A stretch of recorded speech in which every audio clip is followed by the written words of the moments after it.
and he found an independent grocery store called Save-A-Lot. Yeah.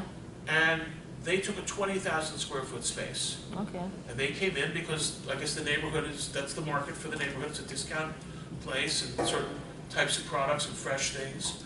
They're the ones that have, because they came in there when they did, they have the ability to ask for restrictions, saying that you couldn't put certain things in this half of the shopping center. They were really, besides competition, they were worried about parking issues. They were worried about, these are negotiations you can get into with this kind of stuff. Line of sight from the street, so that somebody driving by on the major street can see their signage and see that there's a grocery store, plus grocery stores need lots of parking. So the Save-A-Lot went in there. The next thing he did was he divided the 50,000 square feet and put a Crunch gym into 30,000 of it. So now, and there was also a martial arts studio down in one of the other bays. So where I'm going with this is, in our current times when people are shopping on the internet and retailers are falling left and right, whether it's a Sports Authority or a Circuit City or all these other stores that landlords thought were good credit tenants, and I'm going to sign a lease with them because they're never going anywhere. The only thing that's left is Best Buy, and they probably own most of their places. So he put an exercise, a big gym. He then created something, he created a business for the other 20,000 square foot, and it's an indoor soccer facility. Where is this? What? Where is this? Who said it? Some Andrews. Yeah, Andrews is north of Oakland. So, I feel like I know this place. Me So- too. I feel like so- I've driven by it or something. the indoor soccer, it's really, I've been in there, it's amazing. Got 3 big Is this courts. the one with the bar? Yeah, in the back. There's a, Oh, it's- yeah, I go there all the time. Okay, it's across from Stout. So, yeah, so both sports things. He's also put in, I don't know how this one's doing, he's also put in indoor batting cages in another bay. Service, all service. All things you can't get on the internet. And then he ground leased a piece at the other end. If you've been there lately, you see there's a very tall building at the end. He ground leased, there was an extra pad that had never been built on in the shopping center on the site plan. Ground leased it to a guy who built a 6-story rock climbing facility. Oh, wow. Indoor rock climbing. All of these things you can't do on the internet. So, back to your example. You have to create it. If anybody ever let that little yoga studio control this entire shopping center, it would be a disaster. That's not, no, he has a mission behind the yoga. Every 70% of the businesses currently in the whole portfolio are all service oriented. Okay. So he's 81, but he's with it in terms of he doesn't want anything that Amazon proof is what he calls it. Is this business Amazon proof? Good. And I'm not going to put you out of business if he has like a nail salon. Another nail salon can't go there Right. because that nail salon is there and she pays me and she's paid me. So I don't want anything else going there that's going to. So all service business, but my point, where I jumped on this, and the reason I jumped on this is a yoga studio is only so big. Yeah. Is it a local yoga studio? Or is it a core power? No, he has also an Orange Theory. Orange Okay. Theory is totally something else. In the same center? Yes, but it's totally is it cycling? different. No, Orange Theory is like a cross fitness. Okay, but wait a minute, that's exercise, isn't it? Yes, but it's a totally different Okay, model. but it's as the landlord, he can decide to put multiple things like that in there. Yeah.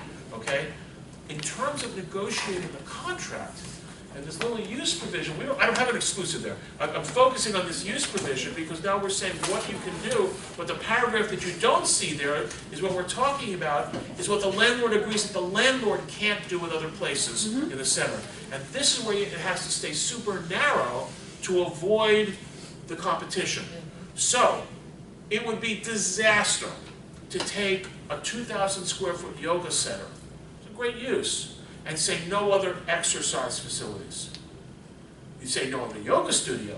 It's You could say yoga studio and maybe define it as 3 other, I don't know, yoga, Pilates, different types of that kind of exercise. Yeah. But that should never preclude him from leasing the 30,000 square foot Crunch gym. Or because the person that is going to go and do yoga is probably not gonna be grunting and lifting. But the Crunch That's Gym not could true. never I do both. have yoga there. That's Where? not true. At the Crunch Gym, they can't encompass yoga because yoga already exists. So that's, You that's, can that's lift a and do negotiation, yoga. that's a negotiation with the crunch people, depending on who came first. I have a hair cuttery, I have actually two in the center, and I was allowed to put in a full service salon. Because the hair cuttery focuses on lower end models. And Same that as your was- subway. And that was the clause around it, but they were there first, and I still was able to get the full service salon approved. They kind of biggered at first, but they weren't protected in their own exclusive clause that they listed. Never eat a lollipop when you're getting your hair cut. And then as far as her stuff with the gym, I had a tenant that was a gym, and they had classes, and they had weights, Bless you. and they had cardio. Yeah. And you were still allowed to put a yoga studio there, because they were only a small percentage of what they were doing in their gym.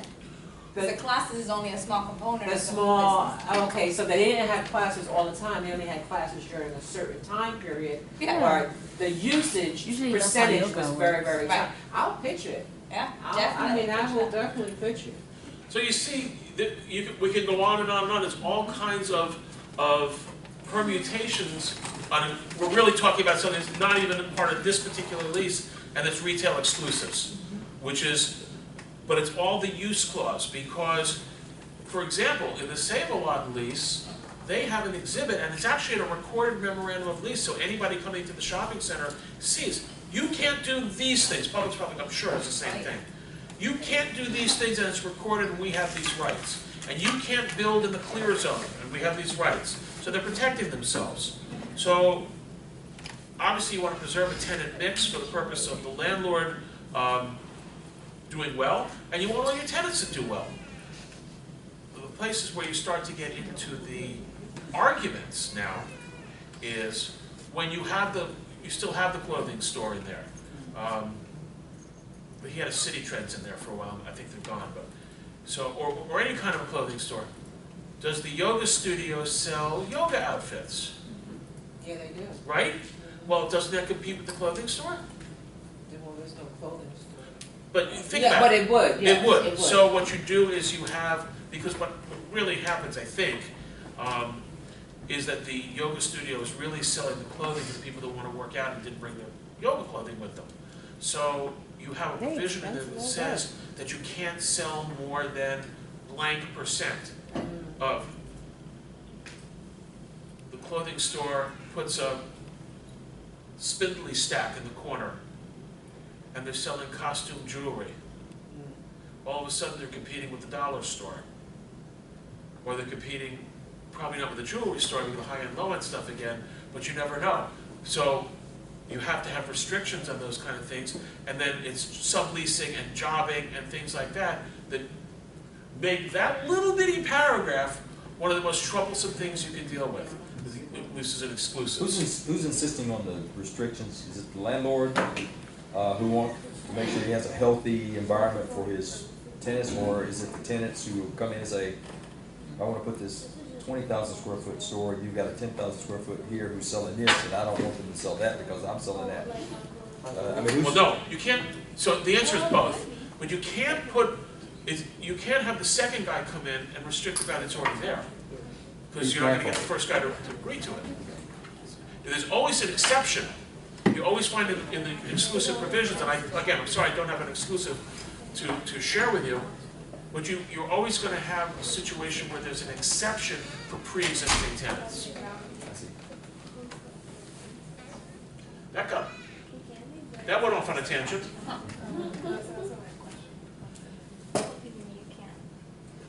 How can you defeat a mechanical lien with a public notice as a landlord? Where are you? Stay on topic. Wait till we get there. Okay? Got it now. Stay on topic. Yeah. Thank you. Yeah. So, 'Cause that's impressive if that's, I mean, really impressive. wait. Access. Access seems like another simple thing.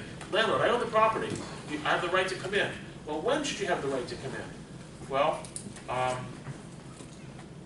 this is a broad landlord clause here, but this provision basically says at any reasonable time,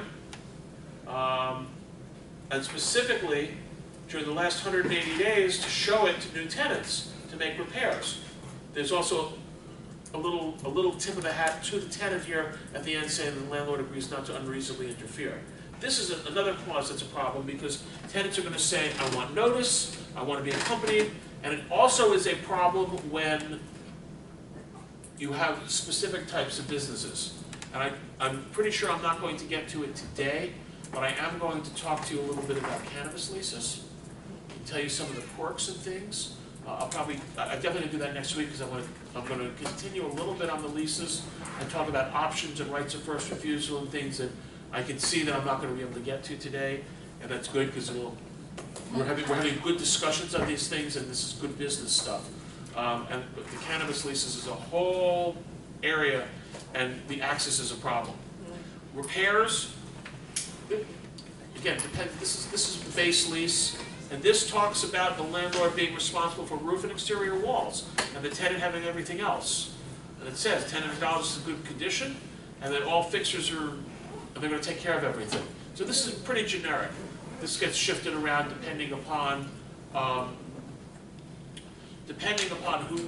what the business deal is. It also can have a provision in there depending upon whether it's a triple net lease or shopping center or how the economics are.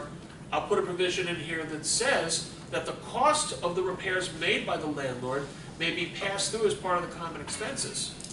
So even the repairs that the landlord is obligated to make, the landlord's obligated to make them, just not to pay for them. And you said that under the statute, does this apply to if they don't fix something and the tenant gets notice, can they? If it's untenantable in commercial. It's Untenantable. got to rise to the level of untenantable. So if the roof is gone pretty much, or? All right, if it's just a little bit of water dripping in, that's not a problem. Okay. Alterations, I'm not going to spend a huge amount of time on, but that's the right of the tenant to make changes. It is a big clause in the lease in terms of length, partially for the reason that Anthony asked me about with the lien rights. You want to make sure the tenant can pay for anything. You also want to make sure the tenant's not going to destroy the building in making alterations. Insurance, most important thing for the tenant to have is liability insurance. So if somebody gets hurt in the premises, the tenant is insured, and the liability insurance will protect the tenant and also protect the landlord. The amount varies by the size of the tenant. This says $1 million, it's probably light in most cases. The next paragraph is an obligation that you get pushed back to, again, all of these things change in scope depending upon the size of the lease and whether it's triple net or net or who's taking care of what. Here you're going to ask the tenant to maintain insurance on the stuff that lets them operate their business. They built the premises out, or you built the premises out for them, so they have improvements, they have walls, they have racks, they have display cases, they have equipment, so this is requiring them to maintain insurance on all these things in case of a fire or a storm. Subordination, I don't want to get too technical, this requires the tenant to agree that the landlord's mortgage comes ahead of the lease. Okay, assignment and subletting, we touched on this briefly before. Here it says, we talked about, standards of consent and things. It says landlord's consent will not be unreasonably withheld. That's the usual standard you see in a relatively even negotiation. But then I go on a little further and I say why the landlord may condition the consent. Because to just say it may not be unreasonably withheld leaves a little open for argument. Here, we're talking about condition on the proposed assignee being of equal or greater financial strength as tenant or tenant's guarantor, if there is one.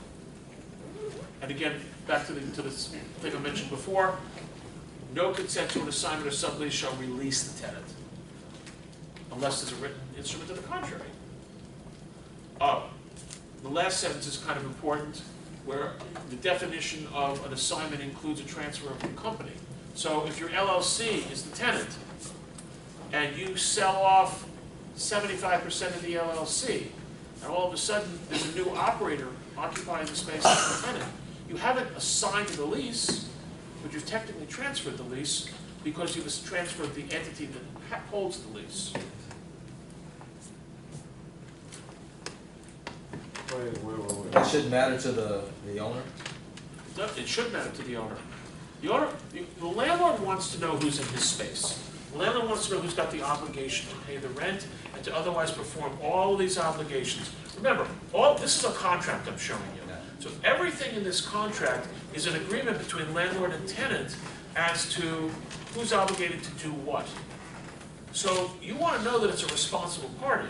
You may be an experienced business operator and know how to do it, and yet all of a sudden along comes a guy that's been selling real estate that says, I want to come into whatever your business is and take over your business and take over your lease, and knows nothing about what you do. Okay. So I, as the landlord, want to have the control to know that the person that's in there has the ability to perform. Therefore, I'm restricting the rights to transfer the lease either directly by an assignment of lease or indirectly by transferring the stock. Some of this deals with subleasing. Subleasing is you're not assigning the lease. You are either transferring a portion, you could sublease for a period of time. You could sublease a half of your space. And I'm going to get into later on, we're going to talk about what happens when things go bad. And I'll tell you how subleasing can be used to save a tenant from going out of business. I'm not going to get into indemnification, but basically, without too much detail, the indemnification talks about if something that the tenant does causes a legal problem for the landlord, the tenant is agreeing to protect the landlord from that legal problem. Okay. That's why I asked you to wait. It's a restriction against construction lien. It's basically saying that if the tenant is doing any work in the premises, then the tenant has no right to create a lien on the landlord's property. That's important because the landlord doesn't want liens on his property, and really the contractors don't know the difference. They get called in to do something. Now, the question was, how does the landlord protect himself? Statutorily, there is a notice you can record. And the note, and you'll see right here, it says the landlord shall have the right to record a notice in this provision of the public records. So you're going to basically record a notice and says that the lease for this premises contains this paragraph number 18 that says that no one claiming by, through, or under the tenant can lien the landlord's property. That's really pretty much how it should be, because remember, we have a separation of interests. The landlord owns the basic fee, the tenant just owns the leasehold, even though we're dealing in contract. So the person contracting with the tenant should never have any rights beyond the leasehold itself. There is one exception, and that exception is where the part of the benefit of the bargain between the landlord and the tenant is for the tenant to construct improvements to the property. So, for example, well, ground lease is an easy one, but let's take the crappy old shopping center. You make an agreement with the tenant that says, I will waive the rent for the first year if you will renovate 50,000 square feet of the shopping center. Now the tenant is adding value to the landlord by contract, and therefore that's an exception of the construction lien law, where the contractor under that circumstance can have a lien on the landlord's property, and this notice won't fix it. And that's only through if you're adding value to. If the improvement is not adding value so much, but where the improvement is part of the consideration for the lease. So in lieu of rent. Okay, so it's a consideration. Consideration. Aspect. Okay. It's part of the benefit of the bargain. Okay. So that's like collateral. No, it's not collateral. Collateral would be security for a debt. This is actual value that instead of paying rent dollars in cash money, you're agreeing to redo the facade of the eastern half of the shopping center, Oh, I see. okay? So, So I'm gonna rent the eastern half of the shopping center for my business, the 50,000 square feet, and I agree that I'm going to fix up the outside of the building. And instead of paying $10 a square foot for rent, I'm gonna pay $7 a square foot of rent, and I'm gonna fix this. So that's part of the bargain between landlord and tenant, and because of that, the landlord's interest can be subject to a lien for that work. For that work, not for just anything, but for the work that's part of that deal. Now, there's gonna be separate work that the tenant's gonna do to build out the interior, and that's not subject to that exception. and the quality of that work and That's that alterations paragraph I kind of went over real quickly. The quality of the work, the construction liens, the proving you can pay for it. There's a lot of detail to it. Take a look at it. I'm happy to answer questions about it. We'll talk about it more next week. Because we're getting, I can see we're getting into the fade zone. I don't want to go into too much detail. So, I have another question. What's your number? what? What's the number? What's what number? 302270. Oh, that's a secret code. I can't tell you that. Secret code. You want more? It's just an organizational number, probably. Organization? Like organization file. That's probably a good close answer. It's called a document. We have a document management system. No, It's a file number. like a library. Yeah, I mean, if I only had the document and I didn't know where it was, I could type that number in. That's all it is. Yeah. It's a document. So you would find that number faster than you would actually find yourself? Well, this one's in my forms file. I know where this is. But so it's automatic that it gets put on every document. So let's say I did a lease for you 3 years ago. Okay. Okay? And I can't remember the name of your landlord. And you say, here's the lease, I want you to do another lease just like it. Okay? And I look at your lease and I see that number, I can pull that lease up. Without having to figure out either the name of the landlord or the name of the tenant, whatever the situation might be, because the tagline's gonna be on it. You're That's very organized. Oh, everybody does, but that's not, thank you, but that's a little torturous device called iManage. What's the system in that a lot of the legal, the reference like legal cases? Westlaw? Westlaw? Is that what it's West, called? West, that's the direction, yeah. That's just, well, that's one of them, I'm sure there's competing ones. Find a friend, pay for it yourself. Okay. What's that? Good. Look, that's your study guide. Honestly, that's the only, I don't have a better way. I realized that. There's no better way, I mean, that's how it's supposed to be. I can't rewatch this. This is too hard, and that's how we get around it. I mean, I have It's, 5 to 6. yeah, it's, Yeah, I don't know if it's better. it's not that it's, I mean, obviously, this is something that I do a lot of, and I'm gonna get into a little more detail with this topic, but I'm trying very hard to stay practical as opposed to dealing with, I can tell you all about condemnation and what it does and how it works, and it's tons of fun. And maybe I will, but look, but it's much more important to talk about things like exclusives and how they work and how they compete and the measurement of space. Cut it, yeah.